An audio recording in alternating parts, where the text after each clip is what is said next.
ជីវាថ្លៃថ្លាវើវិញសេកអាយសូមជួយកាន់តុងខ្ញុំផងទុកធំកន្លងសមុទ្រភ្នំផងក៏ប្រៀបមិនពេញតុងហំក្តីតុងវិយោគមនឹងប៉ាន់ប្រសូមលាញ់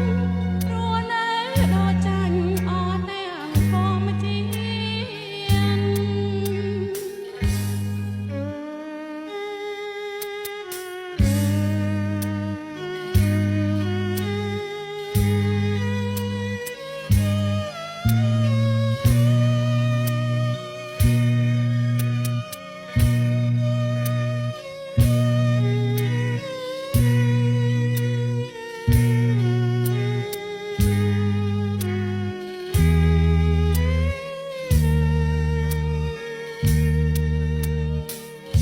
សេកអាយសូមជួយកាន់តុងខ្ញុំហ